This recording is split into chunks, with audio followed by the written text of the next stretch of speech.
Calgary City Council has a spending problem, even in hard times when they should be trying to save and alleviate the pressures on hard-struck citizens and businesses that are struggling amidst an economic downturn, the worst the city has seen in decades.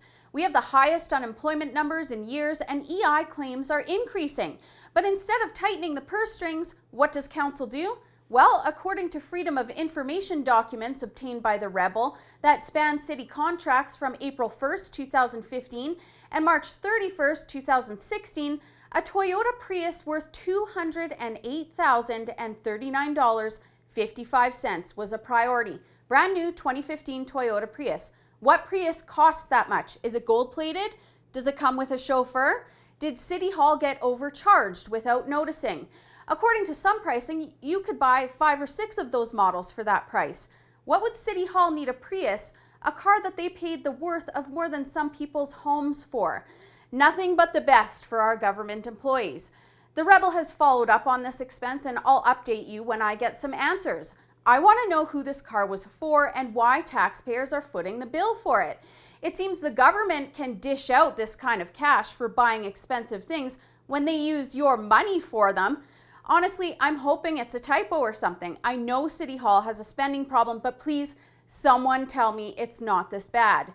Remember, we have a mayor that often made sure to let everyone know how frugal he was by driving a 2005 Toyota Corolla in the past.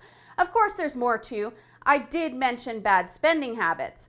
At a time when private sector workers are being laid off and clawing for jobs, City Council is approving gym construction, shower renovations, and furniture for city employee workspaces that cost taxpayers over $500,000.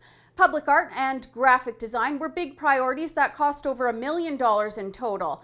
The city spent almost $3 million on decorative lights, $63,000 on environmentally friendly dish soap, and $310,000 on garbage bags. Social media management cost over $60,000, which might explain all of the bot accounts cropping up on Twitter.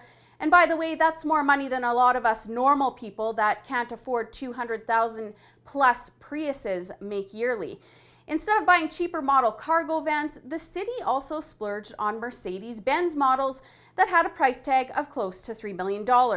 They did also buy cheaper Ford models for around $36,000 each, so why they would go for the more expensive version in some cases is only explained by greed. And then there's what the city called a culture plan that cost almost $187,000.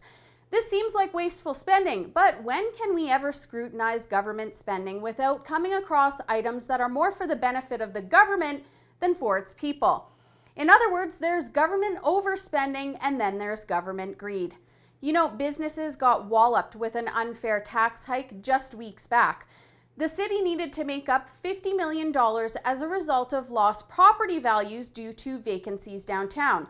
So they stuck the little guy with the expense through their bad tax calculations that pick and choose who foots the bill for things that are out of a shop owner's control.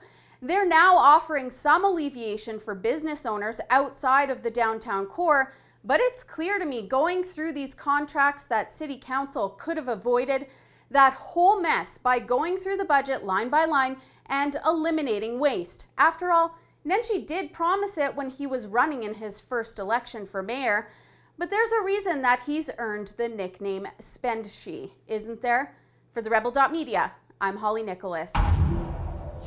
Thanks for watching. Don't forget to subscribe to our YouTube channel by hitting the link below so that you don't miss any of our latest.